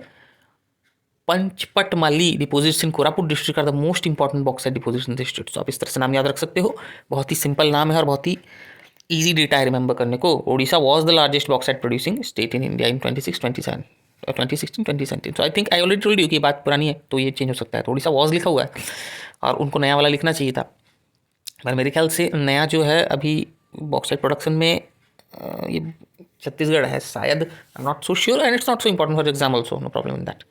ओके, नॉन मेटेलिक मिनरल्स की बात अगर होती है तो वहाँ पर हम जानते हैं, सबसे पहले पढ़ते हैं माइका के बारे में। माइका क्या है? ये ससुराल और माइका वाला माइका नहीं है, ठीक है। तो ये माइका जो है ये अलग है। इसमें क्या होता है कि एक ऐसा मिनरल जो कि कई सारे प्लेट्स और लीव्स से बना होता है, ठीक है ना। वो इस तरह से कई सारे प्लेट से, लीव्स इस तरह से बना होता है और हर लेयर उसका निकल सकता है, ठीक है। आप ज़्यादातर इसको देखे होंगे जब लकड़ियों के ऊपर प्लेटिंग वगैरह करते हैं ना, कवर करते हैं, उसमें इतना पतला होता है कि हजारों लेयर बना दिया हम डाल सकते हैं कुछ सेंटीमीटर हाइट में, हजारों लेयर, ये इतना पतला होता है। ओके, अब इसका खासियत क्या है कि इसका डाइलेक्ट्रिक स्ट्रेंथ बहुत ज़्यादा है। इसका मतलब ये होता है कि ये इंसुलेशन में काफ़ी अच्छा काम करता है, रेजिस्टेंस है इसको वोल्टेज के लिए, करंट पास कर नहीं सकता, डाइलेक्ट्रिक स्ट्रेंथ बहुत ज़्यादा है, लो पावर लॉस फैक्टर, ठीक है। यानी माइका भी इलेक्ट्रिकल और इलेक्ट्रॉनिक इंडस्ट्रीज़ में काम करता है, यूज़ होता है, बट इसका प्रॉपर्टीज़ कॉपर से उल्टा है। Copper as a conduction use करते हैं हम उसको as a conductor, but mica को एज एन इंसुलेटर में यूज़ करते हैं, करंट को रोकने के लिए यूज़ करते हैं, ठीक है। ओके, तो अब फिर यहाँ देखोगे अगर जगह का, तो छोटा नागपुर प्लेट्यू ऑलरेडी मैंने बताया था, ठीक ठीक है। कोडरमा गया, हजारीबाग बेल्ट झारखंड का, करेक्ट, लीडिंग प्रोड्यूसर है। अब राजस्थान में 2 ही जगह है, अजमेर और एक और जगह था ना, याद आ रहा है? यस, यहाँ पर देखो बेवार, राइट। तो ये दोनों जगह का नाम आप लिख सकते हो, आसान है ना। सबसे पहला नंबर आता है लाइमस्टोन का। लाइमस्टोन उन रॉक्स में ही मिलता है जिनमें कैल्शियम कार्बोनेट्स होते हैं, या कैल्शियम और मैग्नीशियम के कार्बोनेट्स होते हैं, ऐसा हम कह सकते हैं, करेक्ट। ठीक है, कैल्शियम कार्बोनेट्स होंगे या कैल्शियम और मैग्नीशियम के कार्बोनेट्स होंगे, ऑब्वियसली, क्योंकि कैल्शियम कार्बोनेट जो होता है ना लाइमस्टोन, वो सेडिमेंट्री रॉक होता है। ठीक है, तो आपको ये याद जरूर रखना है कि एक सेडिमेंट्री रॉक होता है। पर इसका डायरेक्टली क्या यूज़ है? डायरेक्टली यूज़ देखो ज़्यादा हो ना हो, ठीक है, जिस पे आपको ध्यान देना है वो चीज़ वो चीज़ देखोगे कि ये सीमेंट इंडस्ट्री में बहुत काम होता है और आयरन ओर में एज अ रिड्यूसिंग एजेंट काम करता है। तो कुल मिला के बात ये हो गया कि ये आयरन ओर से आयरन निकालने के काम में भी आता है। ठीक है, तो limestone is basic raw material for cement industry and essential for smelting iron ore in the blast furnace. Smelting iron ore in the blast furnace is the process through which we get iron from iron ore, that's it. Okay, तो ये आप याद कर सकते हो, इसलिए मैंने इसे अंडरलाइन कर दिया है, करेक्ट। देख लो यहाँ पर आपको क्या देखने को मिल रहा है, लाइमस्टोन का प्रोडक्शन जो है वो स्टेट वाइज कितना है, क्या है, वो आपको देखने को मिलेगा, करेक्ट। तो यहाँ देखने से सीधी सीधी हमको बात पता चलता है कि राजस्थान में सबसे ज़्यादा आयरन और प्रोडक्शन होता है। और देखो ये बुक जो है ना, ऑब्वियसली डिफर करेंगे, अभी करंटली डेटाज थोड़े डिफर करेंगे, बट ऑब्वियसली आप एग्जाम दे रहे हो, आप एनसीईआरटी को फॉलो कर रहे हो, तो इसी डेटा के हिसाब से चलोगे, correct. And sorry for the background noises, आज मैं थोड़ा सा बाहर आया हुआ हूँ, तो आप बैकग्राउंड नॉइज़ को काइंडली अवॉइड करिएगा। अब हम आगे बढ़ते हैं, और हजार्ड्स ऑफ माइनिंग यहाँ पर दिया हुआ है। हजार्ड्स ऑफ माइनिंग नाम से ही पता चलता है कि ये माइनिंग से होने वाले जितने दुष्प्रभाव हैं, जितनी गड़बड़ी है, जितनी गलतियाँ हैं, गलतियाँ इन द सेंस कि माइनिंग से होने वाले जो भी नेगेटिव इम्पैक्ट है जो कि हमारे इन्वायरमेंट में पड़ता है, हमारे हर तरह के जो सराउंडिंग होते हैं, चाहे उसमें इंसान हो, चाहे उसमें एबायोटिक कंपोनेंट हो, बायोटिक कंपोनेंट, कोई भी उन पर इफेक्ट पड़ता है, उसको हजार्ड्स ऑफ माइनिंग कहा जाता है। ये आप देख सकते हो यहाँ पे जो डस्ट और जो फ्यूम्स होते हैं जो माइनर्स इनहेल करते हैं, उनको पल्मोनरी डिजीज़ के लिए वल्नरेबल बना देता है। मैक्सिमम पीपल जो यहाँ पर कोल माइंस में काम कर रहे हैं, जिस एरिया को मैं बिलोंग करता हूँ वो काफ़ी इंडस्ट्रियल एरिया, आप लोग नाम भी सुने होंगे, this is also known as industrial capital of Orissa. So यहाँ पर जो लोग कंटिन्यूसली यहाँ काम करते हैं, उनको डस्ट और उनका जो लंग्स है वो काफ़ी ज़्यादा प्रेशर हैंडल करता है, क्योंकि यहाँ पोल्यूशन बहुत ज़्यादा हो जाता है, करेक्ट। तो ये सब रिस्क हैं वहाँ पे काम करने वालों के। और जो भी माइंस के जो वेस्टेज होते हैं ना, उनको जहाँ डंप किया जाता है या वाटर में डिस्चार्ज कर दिया जाता है नदी वगैरह में, तो कहीं ना कहीं आइदर वो लैंड पोल्यूशन करेंगे, सॉइल पोल्यूशन करेंगे, रिवर पोल्यूशन करेंगे, करेक्ट। एयर पोल्यूशन तो ऑब्वियसली होता ही है, जो आपकी आप मतलब यहाँ भी देख के आपको पता चलता होगा कि एयर पोल्यूशन भी होता ही है, करेक्ट। तो ये जैसे यहाँ पर आप कुछ कुछ केसेस देख रहे हो, ये अंकल का जो फोटो देख रहे हो ना, ये अंकल जी को हम भी अपने बचपन से बहुत दिखते आ रहे हैं। तो Jharia to be shifted, over 50% of coal belt mines unsafe, safety standards were not in place. ये सब क्या है? कोल माइंस में जिन लोग काम करते हैं उनका सेफ्टी हमेशा, पहले की बात बता रहा हूँ मैं, बिल्कुल नहीं होता था। कई सारे हजार्ड्स हो जाते थे, कई सारे सिचुएशंस ऐसे क्रिएट हो जाते थे कि अंडरग्राउंड माइनिंग तो और भी ज़्यादा रिस्की है, कोलैप्स हो जाता था माइंस, लोग मर जाते थे बेचारे अंदर दब के, इस तरह की चीज़ें थी, करेक्ट। अब हम कंजर्वेशन ऑफ मिनरल्स के बारे में पढ़ेंगे, ओके। कंजर्वेशन ऑफ मिनरल्स क्या होता है ना, कि आपको ये जो हमारे मिनरल्स हैं ना इस अर्थ पे, तो इसको हम कंजर्व कैसे करें, बड़ा ही सिंपल सा मतलब है, ठीक है। अब देखो मैं आपको कुछ फैक्चुअल डेटा इसमें से बताता हूँ। जो टोटल वर्केबल मिनरल डिपॉजिट है, वर्केबल मिनरल डिपॉजिट का मतलब ये होता है कि जिन मिनरल डिपॉजिट्स पे काम कर रहे हैं हम, ठीक है, देखो, the total volume of workable mineral deposits is an insignificant fraction, यानी 1% ऑफ द अर्थ क्रस्ट, ये पूरे अर्थ के क्रस्ट का सिर्फ 1% है, समझ पा रहे हो, जिसमें हमारा काम चल रहा है, जो कि बहुत ही कम है ऐसा देखा जाए तो, क्योंकि और हम कंज्यूम भी कर रहे हैं लगातार, राइट, ठीक है। और हमारा जो जियोलॉजिकल प्रोसेस है वो इतना भी फास्ट नहीं है कि वो इतना जल्दी जल्दी सारे जो मिनरल्स हैं उनको रिप्लेनिश कहते हैं हम उसको, यानी कि दोबारा बनाना शुरू कर दे, वो नहीं हो पाता है, राइट। तो इसलिए हमको कंजप्शंस को जुडिशियस करना होगा, हमारे अपने कंजप्शंस पे एक चेक लगाना होगा, राइट, क्लियर। अब देखो, रैपिड एक्सट्रैक्शन होगा और उसका रैपिड यूटिलाइजेशन होगा, अंधाधुंध हम अगर मिनरल्स को यूज़ करेंगे तो उनके प्राइसेस बढ़ेंगे, ठीक है, प्राइसेस बढ़ेंगे, क्वालिटी डिक्रीज़ होगी, ये सब चीज़ें होंगी। तो एग्जाम में क्वेश्चन किस तरह का आएगा, हमें क्या करना चाहिए मिनरल्स को कंजर्व करने के लिए, डायरेक्ट क्वेश्चन आएगा, बेसिक क्वेश्चन है ये, और डायरेक्ट क्वेश्चन है और इंपॉर्टेंट क्वेश्चन भी है। तो उसमें आपको आंसर क्या लिखना है, improved technologies need to be constantly evolved to allow use of low grade ores at low costs, ठीक है। लो ग्रेड ओर्स जो मिलते हैं जिन्हें हम नहीं यूज़ करते, जिन्हें हम छांट देते हैं, साइड कर देते हैं, उनका भी यूटिलाइजेशन होना चाहिए, अदरवाइज सारा लोड तो हाई ग्रेड ओर्स पे आएगा ना, बाकी इक्का दुक्का मिनरल्स नहीं सारा लोड रहेगा तो वो जल्दी खत्म हो जाएंगे, समझ में आ रहा है। मेटल्स का रिसाइकलिंग होना चाहिए सॉरी। और हमें स्क्रैप मेटल्स का कुछ यूटिलाइजेशन करना चाहिए, दूसरे को सब्स्टिट्यूट्स का यूटिलाइजेशन करना चाहिए, ताकि हमारे मिनरल रिसोर्सेज को हम फ्यूचर के लिए कंजर्व करके रखें। करेक्ट ना। अब एनर्जी रिसोर्सेज क्या क्या है, ठीक है। बेसिकली जब भी हम एनर्जी की बात करते हैं तो हमारे मन में एक ही चीज़ आता है, वो होता है फ्यूल्स, राइट। ओके, तो एनर्जी जो है ना, जिन रिसोर्सेज से हमें एनर्जी मिलता है वो फ्यूल होते हैं। और फ्यूल जो है वो दो तरीके के होते हैं, एक कन्वेंशनल होते हैं और एक नॉन कन्वेंशनल होते हैं। कन्वेंशनल कौन होते हैं? जिनको आप बचपन से देखते आए यूज़ होते हुए, जैसे coal, petroleum, natural gas, electricity, firewood, cattle dung की, ये सब। पर नॉन कन्वेंशनल क्या होते हैं? जो ज़्यादातर यूज़ नहीं होते, सभी के पास एसेसिबल नहीं है, यूज़ बहुत ज़्यादा अमाउंट में नहीं होते, जैसे solar, wind, tidal, geothermal, biogas, atomic energy, जो कि अभी भी लिमिटेड जगहों पर यूज़ होते हैं। ओके, क्लियर हो रहा है? Moreover, most of the utilization of these basically energy resources, conventional resources are used mostly, non conventional come use होते हैं। पर आजकल रूरल एरियाज़ में जहाँ पर कि कन्वेंशनल ज़्यादा यूज़ होते हैं, जैसे काव डंग वगैरह, ये सब काव डंग के जो मैंने अभी बताया था ना, कैटल डंग से जो बनते हैं वो ज़्यादा यूटिलाइज होते हैं। वो केक्स जिसे हम कहते हैं, ठीक है। तो वो केक नहीं है बर्थडे वाला, ठीक है। पता चला किसी ने अमेज़ोन से मंगवाया था और उसने वो केक समझ के खा गया। ये मैंने कहीं पर देखा था वो रिव्यू, ठीक है। तो कोई खा चुका था वो काव डंग केक।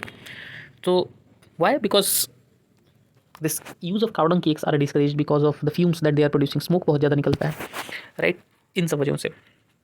और आप उसे जलाओगे क्यों? अगर आपके पास एलपीजी होगा और अगर आपके पास कोई क्लीन एनर्जी का सोर्स होगा ना, तो आप उस चीज़ को यूज़ करोगे मैन्योर्स में, फर्टिलाइजर्स में, जलाने के लिए यूज़ क्यों करोगे?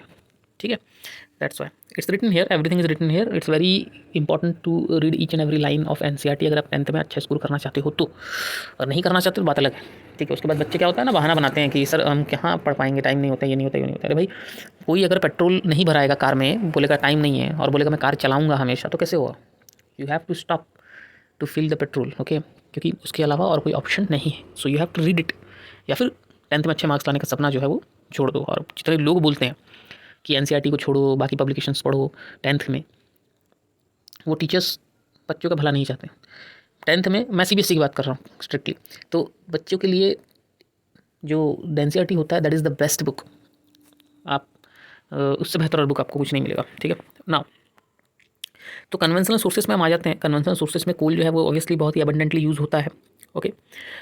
हमें पता है कि ये पावर जनरेशन के लिए तो यूज़ होता ही है, साथ ही साथ इंडस्ट्री को एनर्जी सप्लाई करता है, डोमेस्टिक नीड्स के लिए भी यूज़ होता है। अब तो काफ़ी बंद हो चुका है, पहले हम छोटे थे तो डोमेस्टिक नीड्स के लिए यूज़ होता था, पर अब नहीं होता है। अब एलपीजीज वगैरह इसकी जगह पर आ चुके हैं, जो कि बहुत अच्छी बात है, okay.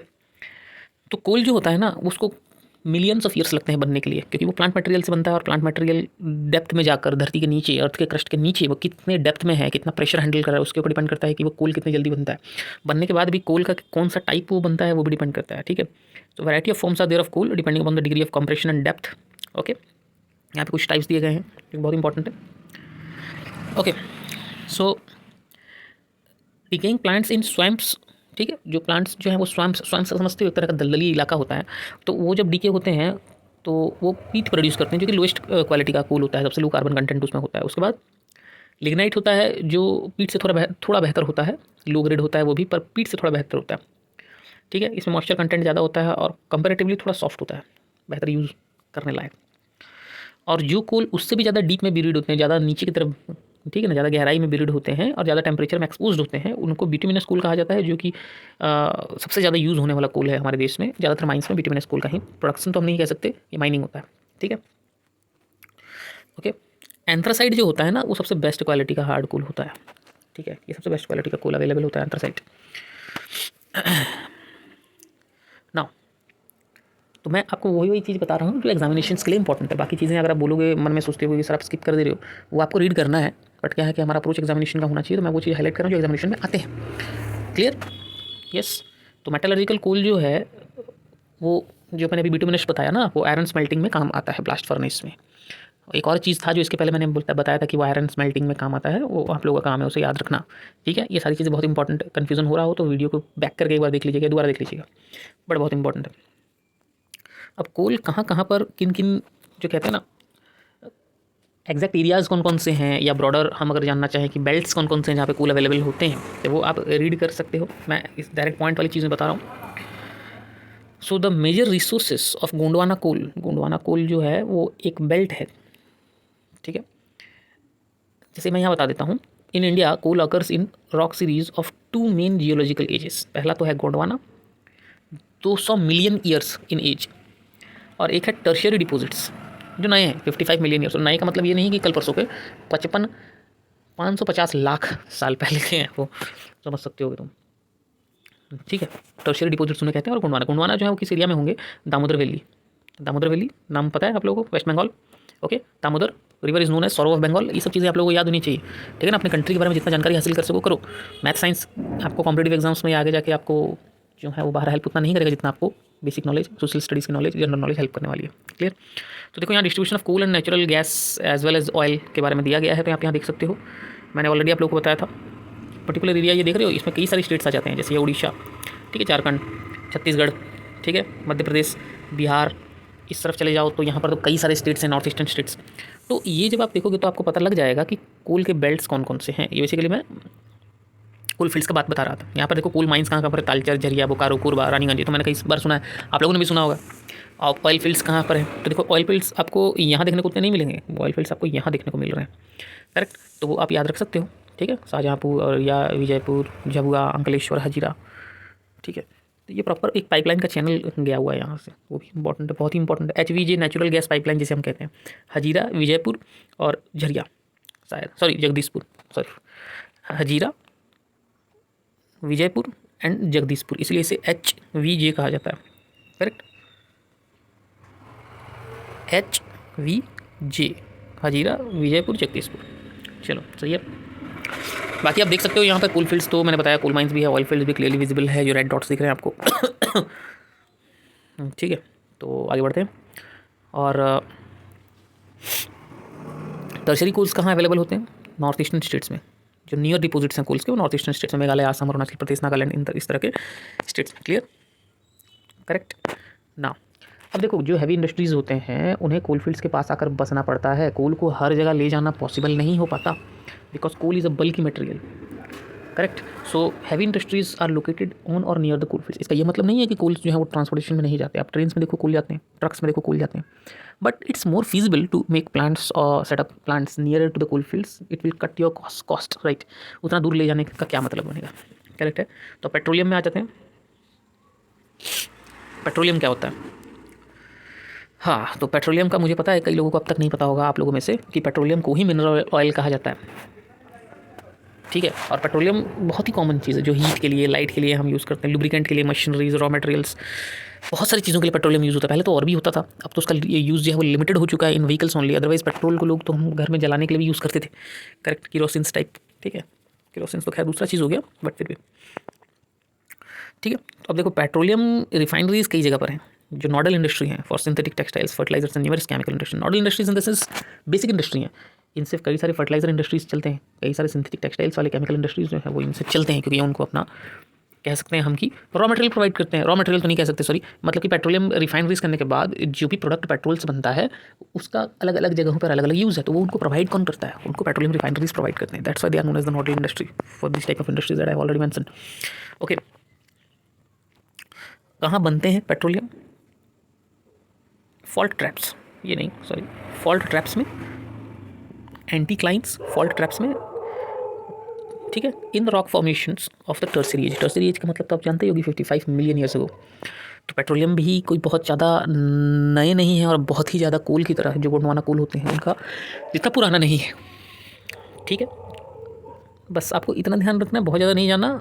Oil is trapped in the crest of upfold, basically वो ट्रैप में, वो ऑयल जो होते हैं वो ट्रैप्ड होते हैं क्रेस्ट में या रॉक्स के क्रैक्स में, वेन्स में। ओके नाउ, जैसे मैंने भी बताया फॉल्ट ट्रैप्स में होते हैं porous and non porous rocks. तो गैस जो होता है वो ऑब्वियसली लाइटर होता है, तो ऊपर की तरफ आता है। Mumbai, high, Gujarat and Assam are major petroleum production areas in India. ये सबसे ज़्यादा इंपॉर्टेंट है, क्योंकि क्वेश्चन उन सब चीज़ों से नहीं पूछेगा वो ज़्यादा, कि पेट्रोल कहाँ बनता है, कैसे बनता है, क्या कैसे प्रोडक्शन होता है, ये मतलब कि कैसे बनता है, ठीक है, कहाँ कहाँ पर पाया जाता है, बहुत ज़्यादा नहीं पूछेगा। हाँ, ऐसे ओवरऑल आप लोगों को याद रखना है कि Mumbai, high, Gujarat and Assam major petroleum production areas हैं इंडिया में, ठीक है। तो आप अगर वो ऑयल ट्रैप क्रेस्ट ये याद नहीं रख पा रहे हो तो कम से कम आप ये याद रखोगे, जिससे कि आपका एग्जाम में मार्क्स आने के चांसेस जो है वो बराबर बने रहे, ठीक है। अंकलेश्वर पेट्रोलियम प्रोडक्शन एरिया है गुजरात में, ठीक है। दिगबोई, नहरकटिया, मोरान, हुगरीजन ये हैं आसाम में, ठीक है। तो ये सब नाम आपको याद रखना है, रख सको तो ठीक है, नहीं तो ऐसा कोई बहुत ज़्यादा इंपॉर्टेंट नहीं होता, but it's better to remember क्योंकि nobody knows that from where previous will give question. Okay, तो नेचुरल गैस की अगर हम बात करते हैं, देखो ये क्लीन एनर्जी है। Natural gas is an important clean energy resource found in association with और विदाउट पेट्रोलियम। बहुत ही क्लीन एनर्जी प्रोवाइड करता है। तो इसलिए दिल्ली वगैरह में आप देखोगे तो सीएनजी की गाड़ियाँ बहुत चलती हैं, क्योंकि वहाँ ऑलरेडी पेट्रोलियम, मतलब दुर्दशा समझते हो ना हिंदी तो वहाँ पर वैसे ही बुरा हाल चल रहा है, ठीक है। एक आदमी जो है दिल्ली में, एक नॉर्मल इंसान जो है वो 40 सिगरेट पीता है दिन भर में, नहीं पीकर भी उतना उसके लंग्स को इफेक्ट किया कर रहा है, उसका लंग्स इफेक्ट हो रहा है। सो इसलिए वहाँ क्लीन एनर्जी की बहुत ज़्यादा ज़रूरत है, ठीक है। So it's an environment friendly, obviously environment friendly fuel because of low carbon dioxide. Yes, low carbon dioxide, emissions कम होते हैं, सीधी बात है। चलो आगे बढ़ते हैं ना। नेचुरल गैस के रिजर्व्स जो है वो कहाँ कहाँ पर हैं? कृष्णा गोदावरी बेसिन में, मुंबई हाई में, ठीक है, गल्फ ऑफ कैम्बे में सॉरी, अंडमान निकोबार आइलैंड्स में। 2-3 नाम याद रखो, काम खत्म करो, ठीक है। 2-3 नाम याद रखो, काम खत्म करो बस, उसमें और ज़्यादा कुछ आएगा नहीं। हाँ, जो हमारा HVJ पाइपलाइन था, ठीक है, ये इंडिया के गैस प्रोडक्शन में बहुत हेल्प किया। सॉरी, यस, गैस प्रोडक्शन में बहुत हेल्प किया। Use of compressed natural gas for vehicles to replace liquid fuels is gaining wide popularity in the country, as I have already told you. Basically, it's not gaining more popularity in every state of the country, but obviously those countries which are having high population or basically metro cities, we can say. Okay. तो इससे और कुछ important चीज़ तो मुझे नहीं दिखाई दे रहा है। The 1700 kilometre long Hazira Vijaypur and Jagdishpur, ये तो लेंथ जो है वो इंपॉर्टेंट है, तो वो ध्यान आप रख सकते हो। ऑब्वियसली बहुत इंपॉर्टेंट है क्योंकि ये पाइपलाइन जो है वो हमारा गैस जो ले जाना ले आना करता है, ये बहुत इंपॉर्टेंट है हमारे इकोनॉमी के लिए भी। ओके, अब इलेक्ट्रिसिटी में अगर हम आ जाते हैं तो इलेक्ट्रिसिटी को प्रोड्यूस करने के 2 तरीके होते हैं। एक तो तरीका ये होता है कि हम इलेक्ट्रिसिटी को थर्मल एनर्जी से प्रोड्यूस करें, दूसरा होता है हाइड्रो इलेक्ट्रिसिटी प्रोड्यूस करें, मतलब कि हाइडल पावर से प्रोड्यूस करें और एक थर्मल पावर से प्रोड्यूस करें। तो थर्मल पावर से प्रोड्यूस होने वाले को थर्मल एनर्जी कहते हैं, इलेक्ट्रिसिटी कहते हैं, और हाइडल पावर को हाइड्रो इलेक्ट्रिसिटी कहते हैं। सिंपल सी बात है, ठीक है। तो अगर आप चलते हुए पानी और रनिंग वाटर को टरबाइन से पास करोगे और उससे इलेक्ट्रिसिटी प्रोड्यूस करने की कोशिश करोगे तो उसे हाइड्रो इलेक्ट्रिसिटी कहते हैं। और अगर आप पेट्रोलियम, नेचुरल गैस या कोई भी दूसरे फ्यूल्स जो है ना, उनको जलाते हो, भाप निकालते हो, स्टीम निकालते हो, उससे थर्मल, मतलब कि टर्बाइंस को घुमाते हो, तो वो थर्मल एनर्जी होंगे, थर्मल पावर, ठीक है। और इलेक्ट्रिसिटी तो इलेक्ट्रिसिटी ऑब्वियसली, वो तो उसमें तो कोई अंतर नहीं है, दोनों के सोर्स में डिफरेंस है। ओके, मैंने ऑलरेडी बताया। तो हाइड्रो इलेक्ट्रिसिटी के लिए मेजर डैम्स हैं इंडिया में जो हेल्प करते हैं हाइडल पावर प्रोड्यूस करने में, जैसे Bhakra Nangal dam, one of the tallest dam in India, जो कि अब नहीं है, अब है टिहरी डैम, जो कि है भागीरथी नदी में। ये जनरल नॉलेज आप लोग रखिएगा याद, ठीक है। Damodar valley corporation, the Kopili hydel project, ऐसे इस तरह के नाम है हाइडल प्रोजेक्ट का। थर्मल पावर में अगर आप आ जाते हो तो भाई थर्मल पावर मेरे हिसाब से तो बहुत ही ज़्यादा कंज्यूम करते हैं उल्टा फॉसिल फ्यूल्स को, क्योंकि वो नॉन रिन्यूएबल है एक तरह से। कोल को ख़त्म कर जाएंगे, ठीक है, पेट्रोलियम ख़त्म कर जाएंगे, तो इस तरह से उनका प्रोडक्शन होता है, जैसे कि मैंने ऑलरेडी बताया था, by using coal, petroleum and natural gas. So here it is not mentioned clearly that, just second, yes, यहाँ दिया हुआ होगा इसे। चलो यहाँ पर आप देख सकते हो न्यूक्लियर और थर्मल पावर प्लांट्स। थोड़ा सा ज़्यादा ध्यान देना इन सब जगहों पे, उत्तर प्रदेश, ठीक है, वेस्ट बंगाल, मुंबई वाले एरियाज़ जो हो गए, इन सब पे थोड़ा ज़्यादा ध्यान देना, एग्जाम में ये सब ज़्यादा आने के चांसेस होते हैं। तो आप यहाँ से क्लियरली मैप को देखकर समझ सकते हो, इसमें कुछ समझाने वाली बात नहीं है, इसमें बस आप मैप को देखो और कोशिश करो अभी याद करने की, जैसे तालचेर कहाँ है, उकाई डैम कहाँ पर है। ओके, सॉरी मैंने डैम बोल दिया क्योंकि उधर आसपास एक डैम भी है, ठीक है। चलो, जैसे काकड़ापाड़ा प्रोजेक्ट जो है ना, न्यूक्लियर प्रोजेक्ट, वो कहाँ पर है, ठीक है, उकाई थर्मल पावर प्लांट कहाँ पर है। तो ये सब आपको याद होना चाहिए, जिन जिन जगहों के बारे में मैं बता रहा हूँ उस पर थोड़ा ध्यान दीजिएगा ना। नॉन कन्वेंशनल सोर्सेज के बारे में अगर हम पढ़ते हैं तो सीधी सी बात है कि ये वो रिसोर्सेज होते हैं जो इन्वायरमेंट के लिए तो पूरी तरह से फ्रेंडली है और हमारे लिए भी बहुत अच्छे हैं, पर इनको यूटिलाइज़ करना जो है वो पूरी तरह से फुल फ्लेज में नहीं आया हुआ है अभी, ठीक है। यानी कि रिन्यूएबल रिसोर्सेज को यूज़ करने से लोग कतराते हैं अभी भी, चाहे वो उनकी एफिशिएंसी की बात हो या हो सकता है उनके इंस्टॉलेशन में बहुत ज़्यादा पैसा लगता हो, ठीक है। So there is a pressing need to use renewable energy resources like solar energy, wind, tide, biomass energy from waste material like this. Okay, इसलिए इन्हें नॉन कन्वेंशनल एनर्जी सोर्सेज कहा जाता है, क्योंकि इनका अभी तक यूज़ हो तो रहा है और होने का भी आगे ग्रोथ के स्कोप है इस पर, ठीक है। नाउ पहला है न्यूक्लियर और एटॉमिक एनर्जी। देखो इंडिया में ना सब चीज़ अवेलेबल है, सनलाइट अवेलेबल है, वाटर अवेलेबल है, विंड है ऑब्वियसली, एंड बायोमास है, सब है सब, बस यूटिलाइजेशन प्रॉपर तरीके से नहीं हो पाता, इंप्लीमेंटेशन प्रॉपर तरीके से नहीं हो पाता। सबसे पहला है न्यूक्लियर और एटॉमिक एनर्जी, ठीक है। देखो, energy is release in form of heat and this is use to generate electric power, ठीक है। अगर हम एटम के स्ट्रक्चर से छेड़छाड़ करते हैं तो बहुत सारा एनर्जी रिलीज़ होता है, और वो एनर्जी को रिलीज़ जब होता है ना, तब उस एनर्जी को इस्तेमाल किया जाता है इलेक्ट्रिसिटी जनरेट करने में। ठीक है, तो यूरेनियम, थोरियम, इस तरह के जो रेडियो एक्टिव सब्सटेंसेस हैं, इनका इस्तेमाल ज़्यादा होता है। ठीक है, एक झारखंड में मिलते हैं, अरावली रेंजेस राजस्थान में मिलते हैं। ठीक है, ये न्यूक्लियर पावर प्रोड्यूस करने में बहुत हेल्प करते हैं। इसके बाद आ जाते हैं थोड़े सिंपल तरीके का नॉन कन्वेंशनल एनर्जी जो है सोलर एनर्जी। ठीक है, इंडिया में देखो सोलर एनर्जी बहुत ही ज़्यादा है, क्योंकि डेजर्ट भी है, खाली जगह है बहुत सारे, वहाँ से सोलर एनर्जी बहुत ज़्यादा मिल जाता है। ठीक है, और जो फोटोवोल्टाइक सेल होते हैं जिन्हें हम सोलर सेल कहते हैं, वो सनलाइट को डायरेक्टली इलेक्ट्रिसिटी में कन्वर्ट कर सकते हैं। ये काफ़ी इंटरेस्टिंग बात है उनकी।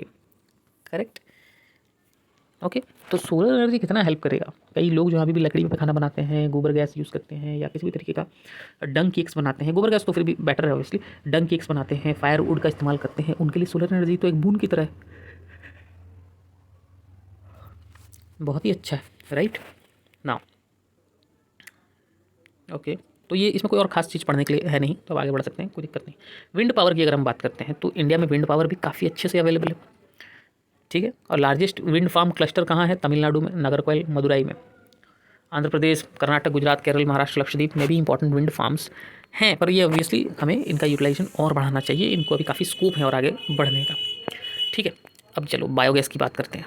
बायोगैस की अगर हम बात करें तो जो भी वेस्ट होता है, चाहे वो वेस्ट प्लांट हो, चाहे एनिमल वेस्ट हो, ह्यूमन वेस्ट हो, कुछ भी हो, ठीक है, उनको डोमेस्टिक कंजप्शन में बायोगैस की तरह बायोगैस में कन्वर्ट करके डोमेस्टिक कंजप्शन के लिए यूज़ कर लिया जाता है। पर बायोगैस में कन्वर्ट कैसे करते हैं ये जानना भी बड़ा ही इंटरेस्टिंग चीज़ है। ठीक है, so they are produced as biogas, they are used for production of biogas and then they are used in domestic use, okay, consumption में। ओके, तो जो हमारे ऑर्गेनिक मैटर होते हैं इन सब में वो डिकम्पोज होते हैं, जिससे कि गैस बनता है, और वो गैस का बहुत हायर एफिशिएंसी होता है। वो कौन सा गैस होता है पता है आप लोगों को? यहाँ पर तो मेंशन नहीं किया गया है, पर वो गैस होता है मीथेन। ओके, वो मीथेन गैस होता है जिसका एफिशिएंसी बहुत ही ज़्यादा होता है। ठीक है, तो अगेन इंपॉर्टेंट नहीं है उतना गैस का नाम याद रखना, मत याद रखना आप लोग। तो गोबर गैस प्लांट कहा जाता है जिन जगहों पे इन गोबर गैस को बनाया जाता है या बायोगैस को बनाया जाता है। तो ये इसके दो फायदे हैं फार्मर्स के लिए। तो दो फायदे हैं, क्या क्या दो फायदे हैं? पहले तो एनर्जी के रूप में उनको एक गैस मिल जाएगा जिसमें एनर्जी होगा। दूसरा, इम्प्रूव्ड क्वालिटी ऑफ मैन्योर। अब सड़ाए वड़ाएंगे हम, रखेंगे सड़ाने के लिए गैस, जो हमारा वेस्टेज है, तो वो तो मैन्योर बनेगा ना, मैन्योर बनेगा। तो फार्मर के दोनों हाथ में लड्डू। ठीक है, फार्मर के दोनों हाथ में लड्डू है, फार्मर पूरा खुश हो जाएगा। ठीक है, तो बायोगैस काफ़ी सक्सेसफुल हो गया। ओके, और इससे बाकी जो इन्वायरमेंट में असर पड़ता था वो अब नहीं होता। पर बायोगैस का एक दिक्कत ये है जो यहाँ पर नहीं दिया गया है, पर मैं प्रैक्टिकली मैंने देखा है, इसलिए मैं आपको बताता हूँ। बायोगैस में खाने में उस चीज़ का स्मेल आता है। अगर आप बायोगैस को सिर्फ जलाने के लिए इस्तेमाल करते हो then it's well and good, no problem in that. But अगर आप उससे खाना बनाते हो, some part of that gas, some essence of that gas will come to your food, मतलब वो हल्का उस तरह का टेस्ट करेगा। बट अगेन लोग जो है वो काफ़ी अक्वांटेड है इन सब चीज़ों से, तो बहुत बड़ा इशू नहीं है। अब आ जाते हैं हम टाइडल एनर्जी पे। ठीक है, यहाँ पर ओशियनिक टाइड्स को यूज़ किया जाता है इलेक्ट्रिसिटी जनरेट करने के लिए। ठीक है, फ्लड गेट डैम्स बना दिए जाते हैं इनलेट में, टाइड अंदर की तरफ आएगा, जमा हो जाएगा, और जब वापस जाएगा, ठीक है, एक टरबाइन के थ्रू होकर जाएगा। तो इससे क्या होगा कि हाई टाइड के टाइम पे पानी जो है वो इस तरफ, क्या हम ये कह सकते हैं, रुको मैं इसको बना देता हूँ थोड़ा, तुमको ज़्यादा बेहतर समझ में आ जाएगा। जैसे आप यहाँ देख रहे हो, जस्ट अ सेकंड, ये है जैसे सी है, ठीक है, ये सी है, और ये है हमारा इनलेट। यहाँ से जब पानी अंदर की तरफ आता है ना, तो वो पानी क्या होता है, अंदर आके यहाँ ट्रैप हो जाता है, और जब ये बाहर जाएगा तो इस रास्ते से अगर जाता है तो यहाँ पर एक टरबाइन लगा दिया जाता है। अब वो टरबाइन क्या करता है कि जब भी यहाँ से जाएगा तो वो घूमेगा तो टाइडल एनर्जी प्रोड्यूस होगा। बहुत ही सिंपल सी चीज़ है। ठीक है, इंडिया में गल्फ़ ऑफ खंबत और गल्फ़ ऑफ कच्छ, इन सब जगहों पे इसका इस्तेमाल हो तो रहा है, पर अभी भी अगेन स्कोप है आगे, अभी काफ़ी बढ़ना है इस फील्ड में, इस क्षेत्र में अभी इंडिया को काफ़ी आगे बढ़ना है। ठीक है, correct, no doubts I think till now.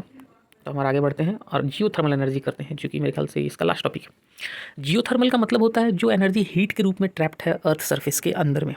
ठीक है, यहाँ पर आप देख सकते हो क्लियरली मेंशन करके लिखा हुआ है कि heat from the interior of the earth, when we are harnessing that heat, when we are using that heat, then it is known as geothermal energy. ठीक है, करेक्ट है, समझ में आ रही है बात। Ground water in such areas absorb heat in the rocks and becomes hot.